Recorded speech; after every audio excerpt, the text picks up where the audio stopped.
Hello guys, आज हम unit 4 करने वाले हैं और यूनिट 4 का सेकेंड एंड थर्ड पॉइंट मैं आपको बताऊंगी। पहले आज की वीडियो में सिर्फ सेकेंड पॉइंट बताऊंगी और जो फर्स्ट पॉइंट है उसमें है UNCRC 1989 क्या है और सेकंड क्वेश्चन है विकलांग व्यक्तियों के अधिकारों के बारे में संयुक्त राष्ट्र कन्वेंशन 2006 के बारे में विस्तार पूर्वक चर्चा करें।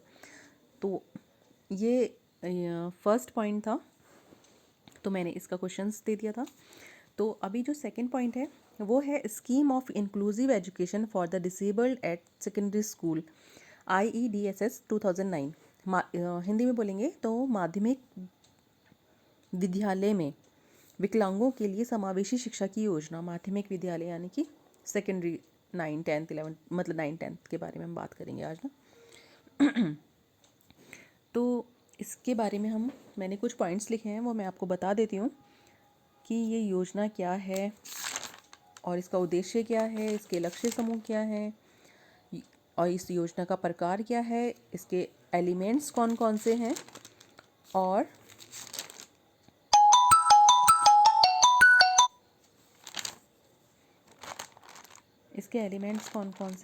और मैं आपको वो बताती हूँ कि इसके लिए कौन कौन से नियम है, कौन कौन सी एजेंसी हैं जो इसको इम्प्लीमेंट करेंगी और इवैल्यूएशन कौन कौन करेगा। ठीक है, तो हम इन सारी चीज़ों के बारे में आज बात करने वाले हैं। तो सबसे पहले हम स्कीम के बारे में पढ़ते हैं। तो इसका जो फर्स्ट पॉइंट है वो है वर्तमान में सर्व शिक्षा अभियान जो SSA है MHRD के अधीन है, ये हमें सबको मालूम है। बच्चों के अधिकार मुक्त करने के प्रावधानों के कार्यान्वयन के लिए है और ये जो है SSA ये बच्चों का अधिकार दिलाने के लिए है कि उनको एजुकेशन मिलनी चाहिए। इसका जो सेकंड पॉइंट है RTE के बारे में, जो RTE है 2009 जो एक्ट है समावेशी शिक्षा प्रदान कर रहा है, आपको पता है ना, 6 से 14 साल के बच्चों के लिए, जिसमें विशेष ज़रूरतमंद वाले बच्चों के लिए भी नियमित स्कूलों में मुख्य धारों में लाया जा रहा है, मतलब उनको मेन स्ट्रीम से जोड़ा जा रहा है। जो स्पेशल मतलब नीड वाले जो चिल्ड्रन है ना वो। उसके बाद थर्ड पॉइंट है माध्यमिक स्तर पर विकलांगों के लिए समावेशी शिक्षा की योजना IEDSS 2009 10 में शुरू की गई। 9 और 10 के बीच में शुरू हुई है ये योजना और इसमें विकलांग बच्चों के लिए एकीकृत शिक्षा का स्थान लिया। अब इसमें जो है ना, जो समावेशी शिक्षा थी, हमने एकीकृत शिक्षा की, आप मेरी वीडियोस देख सकते हैं पहले की, उसमें मैंने स्पेशल एजुकेशन, इंटीग्रेटेड एजुकेशन और ये इंक्लूसिव एजुकेशन के बारे में आपको बताया है और उसमें उनके डिफरेंसेस भी बताया है, तो आप उसमें से देख सकते हैं। तो 9 और 10 में जो है ये इन्होंने क्या बोला, ये इंटीग्रेटेड एजुकेशन के बारे में इन्होंने बात की है। IEDSS कक्षा 9वीं से कक्षा 12वीं में विकलांग बच्चों की समावेशी शिक्षा के लिए सहायता प्रदान करता है। ठीक है, 9वीं से 12वीं तक, जैसे मैंने अभी पहले बोला था, फिर मैंने 9 to 10, लेकिन इन्होंने सेकेंडरी स्कूल लिखा है सिर्फ ना, सीनियर सेकेंडरी स्कूल के लिए नहीं बोला, लेकिन इन्होंने फिर भी बोला है कि 9 से 12 तक के बच्चों को इसमें समावेशी शिक्षा मिलेगी। इस योजना का उद्देश्य सभी विद्यालयों के विकलांग छात्रों को सक्षम बनाना है। अब इस योजना का मेन जो है एम वो है कि सारे बच्चे जो भी हैं विकलांग बच्चे, उन सबको मतलब केपेबल बनाना है, एबल बनाना है। इस योजना में प्राथमिक विद्यालयों में पढ़ने वाले सरकारी, स्थानीय निकाय और सरकारी सहायता प्राप्त विद्यालयों में माध्यमिक और उच्च स्तर, माध्यमिक स्तर पर पढ़ने वाले मतलब सेकेंडरी और सीनियर सेकेंडरी लेवल पे जो पढ़ाई कर रहे हैं बच्चे, उन सारे बच्चों को शामिल किया गया है। यानी कि 9 to 12 तक के बच्चों को शामिल किया गया है, जिनको PWD 995 अधिनियम जो एक्ट था PWD का और राष्ट्रीय कल्याण ट्रस्ट के तहत परिभाषित किया गया है। तो इसमें वो सारे बच्चे आएंगे गवर्नमेंट स्कूल के लिए, और जो गवर्नमेंट से हम मतलब जो पैसे जहाँ सरकारी स्कूलों को मिलते हैं ना, और सरकारी भी बोल सकते हैं हम, उन वो वाले स्कूल। ठीक है, अब आते हैं नेक्स्ट हेडिंग है माध्यमिक चरण में विकलांगों की समावेशी शिक्षा के लिए प्रस्तावित योजना की मुख्य विशेषताएं। अब हम यहाँ पे विशेषताओं की बात कर रहे हैं कि कौन कौन सी इसकी मेन विशेषताएं हैं। तो अब विकलांग बच्चे अभी भी सामान्य शिक्षा प्रणाली के तह से बाहर हैं, ऐसा हमें सबको मालूम है। तो इसका जो मेन जो उद्देश्य कह रही हूँ मैं, विशेषता है ना, वो ये है कि विकलांग बच्चों और नौजवानों को माध्यमिक शिक्षा के लिए सक्षम बनाना है और सामान्य प्रणाली में उनके नामांकन यानी कि जो एनरोलमेंट होता है उनका प्रतिधारण और उपलब्धि को बेहतर बनाने के लिए की गई है, जो IEDSS है 9 to 12 तक के बच्चों के लिए। ये इसका मेन विशेषता है, कैरेक्टरिस्टिक बोल सकते हैं हम इसे। उसके बाद हम आते हैं उद्देश्य। अब इसके उद्देश्य मैंने पॉइंट वाइज लिखा है, 7 मैंने इसमें पॉइंट्स लिए हैं। तो इस योजना का उद्देश्य जो हमने अभी पहले ही पढ़ा कि छात्रों को 8 साल की प्राथमिक स्कूली शिक्षा के बाद माध्यमिक स्तर यानी कि 9 to 12 के 4 साल पूरे करने का अवसर प्रदान करना है इसका मेन उद्देश्य, ताकि वे सामान्य शिक्षा प्रणाली में शैक्षिक अवसर व सुविधाएं प्राप्त कर सकें। ये इनका मेन उद्देश्य है। अब जो ये मेन उद्देश्य है, इसको सुनिश्चित करने के लिए उन्होंने बोला है कि हमें क्या क्या करना होगा। इसमें है फर्स्ट पॉइंट, प्रत्येक विकलांग बच्चे की पहचान माध्यमिक स्तर पर की जाएगी, तभी तो पता चलेगा कि वो विकलांग है, तभी तो उसको ये योजना में शामिल किया जाएगा। सेकेंड है, प्रत्येक ज़रूरतमंद बच्चे को सहायक सामग्री एवं उपकरण उपलब्ध कराया जाएगा, सेकेंड पॉइंट है। थर्ड है, स्कूलों में सभी तरह की वस्तु बाधाओं को हटा दिया जाएगा, ताकि विकलांग बच्चों को कक्षाओं, प्रयोगशाला, पुस्तकालयों और शौचालयों तक पहुंच हो, मतलब वो इन सारी जगहों पर इजीली जा सकें। फोर्थ है, प्रत्येक विकलांग बच्चे को शिक्षण सामग्री ऊपर, मतलब उनको जो पढ़ने लिखने की सामग्री है हमारी, वो उनको दी जाएगी। ये इस जो योजना है, प्रोजेक्ट है जो, ये भी इसका उद्देश्य है ये। फिफ्थ पॉइंट है, माध्यमिक स्तर पर सभी शिक्षकों को 3 से 5 साल की अवधि के भीतर विकलांग छात्रों को पढ़ाने के लिए बुनियादी प्रशिक्षण प्रदान किया जाएगा। तो ये जो शिक्षक होते हैं जो नॉर्मल क्लास में पढ़ाते हैं, तो उनको 3 से 5 साल की अवधि, जब बच्चे अगर उस स्कूल में आ रहे हैं तो उनको ट्रेनिंग दी जाएगी टीचर को ना, ताकि वो इन सारे मीन्स ये जो ये सारे बच्चे हैं ना, इन सारे बच्चों से डील कर सकें। 6 है, विशेष शिक्षकों की नियुक्ति हर ब्लॉक में संसाधन आदि सेवाओं को विकलांग छात्रों की पहुंच तक समर्थन कराया जाएगा, मतलब कि जो स्पेशल एजुकेटर होते हैं उनकी भी नियुक्ति की जाएगी। 7th है, समावेशी शिक्षा में अच्छी प्रतिकारक प्रथाओं को विकसित करने के लिए हर राज्य में मॉडल स्कूल स्थापित किए जाएंगे। अब हर राज्य में इन्होंने बात की है कि मॉडल स्कूल खोले जाएं, ताकि वहाँ पे बच्चे आ सकें। अब इनका लक्ष्य समूह क्या होगा, इस योजना को कौन कौन आ सकता है, इसको ले सकता है इस योजना को ना, इस बारे में बात करते हैं। तो इस योजना में 14 से 18 साल के सभी बच्चे शामिल होंगे। 18+ लिखा है, 14 से 18+ बच्चे शामिल होंगे, जिन्होंने प्राथमिक विद्यालयों के बाद माध्यमिक विद्यालयों, जिनमें सरकारी, स्थानीय निकाय और सहकारी सहायता प्राप्त विद्यालय हैं, तथा ये बच्चे PWD एक्ट 1995 तथा नेशनल ट्रस्ट एक्ट 1999 के भीतर परिभाषित होंगे। तो ये एक्ट का ध्यान रखना है आपको कि ये जो इस एक्ट में आ रहे हैं बच्चे ना, वही इन स्कूलों में एडमिशन ले पाएंगे। अब इन्होंने लिखा है, इस योजना के तहत विकलांग लड़कियों पर विशेष ध्यान केंद्रित रहेगा, उनमें माध्यमिक विद्यालय तक पहुंच प्राप्त करने और उनकी क्षमता विकसित करने के लिए सूचना और मार्गदर्शन द्वारा पहुंचने में मदद की जाएगी। अगर वो नहीं आ पा रही हैं लड़कियां, तो उनको हेल्प होगी आने जाने के लिए ना। अब इस योजना का प्रकार क्या है, ये एक केंद्र प्रायोजित योजना है, मतलब सेंट्रल गवर्नमेंट की योजना है ये। इसके तहत केंद्र सरकार राज्यों एवं केंद्र शासित प्रदेशों में बेसिक मानदंडों को लागू करने में मदद करेगी। जो केंद्र सरकार है हमारी, वही राज्य सरकार में और केंद्र शासित प्रदेशों में इस योजना को लागू करेगी। योजना में शामिल सभी मदों के लिए सहायता 100% के आधार पर होगी, मतलब 100% उनको सहायता दी जाएगी इस कार्यक्रम के लिए। और PWD एक्ट के शैक्षिक प्रावधानों को लागू करने की पहल की जाएगी। तो PWD एक्ट का आपको याद रखना है कि उसमें ये बच्चे आने चाहिए। अब इसके घटक कौन कौन से होंगे, एलिमेंट्स के बारे में हम बात करते हैं कि कैसे बच्चे इसमें आ सकते हैं। इस योजना के तहत सभी विकलांग बच्चों के लिए शैक्षिक सुविधाएं प्राप्त करने का प्रदान करने का प्रस्ताव है, जो माध्यमिक एवं उच्च माध्यमिक यानी कि 9 to 12 में सामान्य स्कूलों में शामिल है। अच्छा, इसमें जो है ना, योजना में 2 प्रकार के घटक हैं, 2 प्रकार के घटकों के लिए सहायता शामिल होगी। तो पहला क्या होगा, छात्र या लाभार्थी उन्मुख घटक, ये फर्स्ट आ गया। और सेकेंड है अन्य घटक, जिसमें शिक्षण, प्रशिक्षण, आधारभूत संरचना से संबंधित आदि। तो ये चीज़ें दोनों आपको याद रखना है।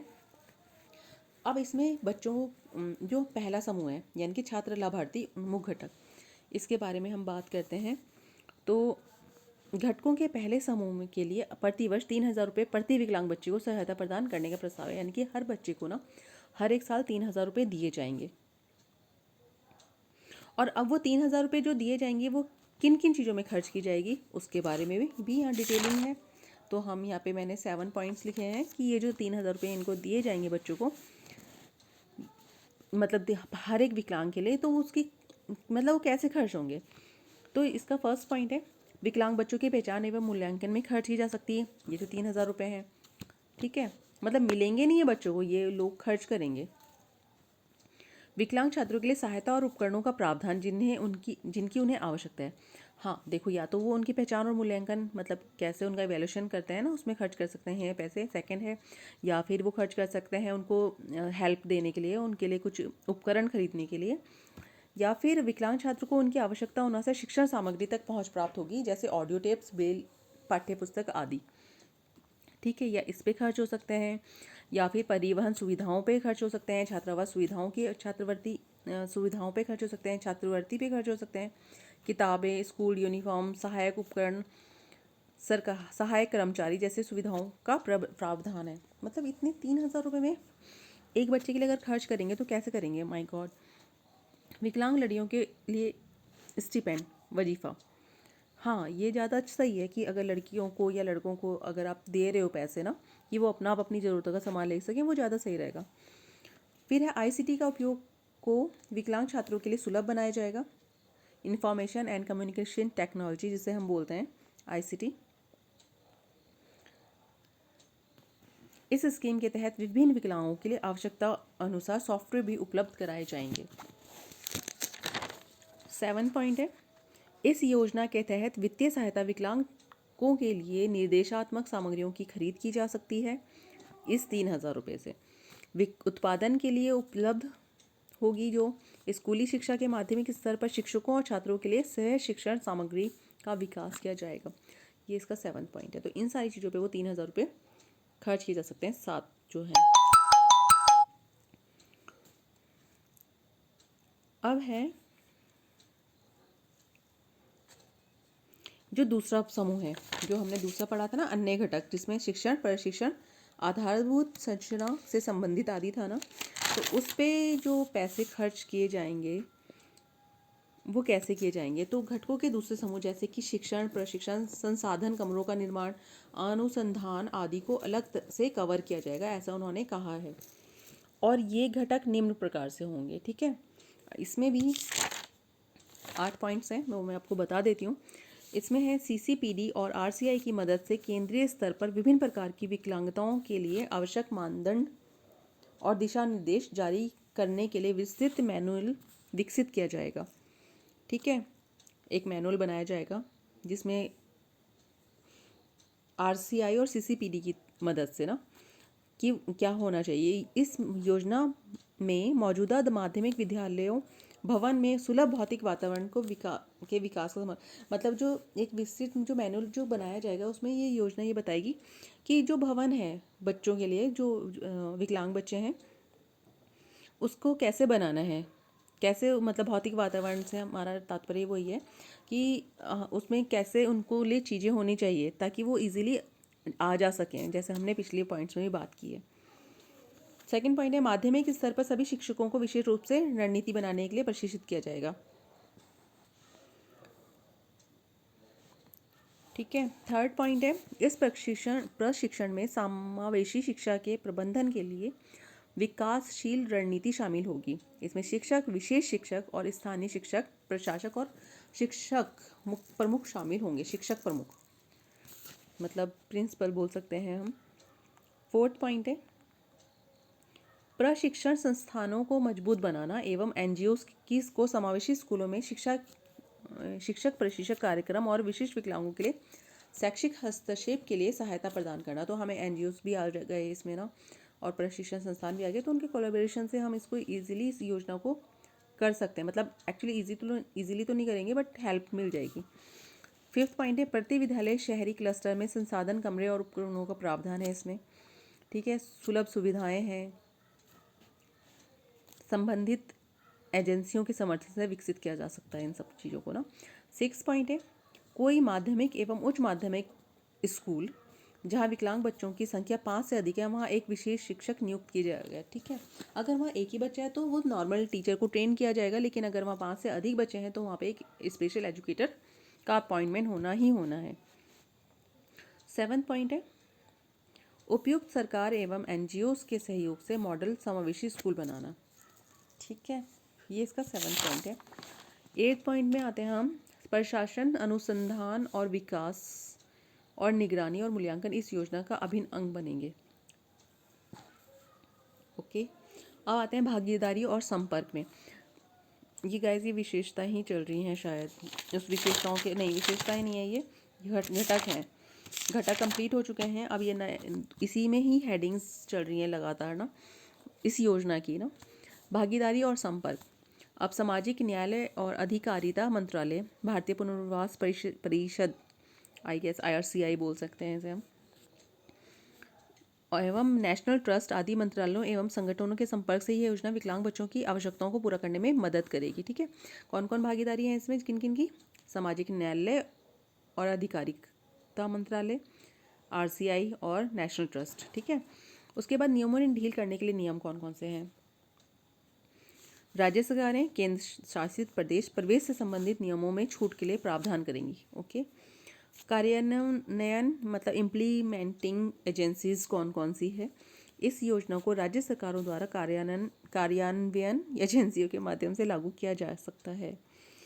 सॉरी गाइस, मैं इसको बोला नहीं गया वो थोड़ा सा ना, कार्यान्वयन के इम्प्लीमेंटिंग एजेंसी बोल सकते हैं हम इसको ना।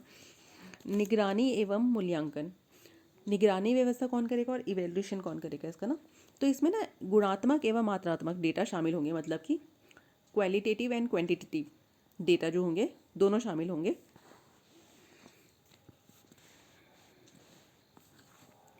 उसके बाद इसी में कुछ पॉइंट्स हैं, फर्स्ट पॉइंट ये था। सेकंड है राष्ट्रीय स्तर पर MHRD एक व्यापक निगरानी तंत्र विकसित करेगा, और NCERT और NIPA NIEPA और प्रतिष्ठित स्वैच्छिक संगठन और व्यक्तिगत विशेषज्ञ भी इसमें शामिल होंगे। ये इवैल्यूएटिंग एजेंसी है। ठीक है, राज्य और जिला संसाधन केंद्र, क्लस्टर स्तर पर संसाधन SCRT जो हम बोलते हैं, जो हमारा स्टेट है, सहयोग से विकसित किए विश्वविद्यालय विभाग, CTE IASC जहाँ भी आवश्यकता होगी उपलब्ध रहेगा। तो और नामकरण में परिवर्तन, मौजूदा योजना को विकलांग बच्चों के लिए एकीकृत शिक्षा IEDC कहा जाता है। प्रस्तावित योजना को विकलांगों के लिए समावेशी शिक्षा योजना IEDSS कहा जाएगा। ठीक है, तो ये नामकरण में इसका परिवर्तन हुआ IEDC से। तो गाइस ये यूनिट 4 का सेकंड पॉइंट मैंने कवर कर लिया। यूनिट 1 मैंने आपको क्वेश्चन बता ही दिया था, UNCRC 1989 क्या है, और विकलांग सेकंड क्वेश्चन था विकलांग व्यक्तियों के लिए अधिकारों के बारे में संयुक्त राष्ट्र कन्वेंशन 2006 के बारे में विस्तार पूर्वक चर्चा करें। मतलब हमें जो संयुक्त राष्ट्र कन्वेंशन हुआ था 2006 उसमें जो विकलांग व्यक्ति के अधिकार बोले गए थे ना उसके बारे में बताना है। तो आई होप कि आपको ये वीडियो अच्छी लगी होगी, तो आप प्लीज़ इसे लाइक कीजिएगा और मेरे चैनल को सब्सक्राइब कीजिएगा। Thank you so much. और जो हम कल करने वाले हैं, कल मैं आपको बताने वाली हूँ NCF 2005 की मुख्य विशेषताएं, लेकिन मैं ये बताऊँगी नहीं आपको, एक्चुअली क्वेश्चन मिलने वाला है आपको, लेकिन मैं आपको आगे बताने वाली हूँ समावेशी शिक्षा के लिए अनुकूलन शिक्षण अधिगम सामग्री का अनुकूलन, यानी कि adaptation of teaching learning material for inclusive education. ठीक है, हम ये करने वाले हैं। Thank you so much guys.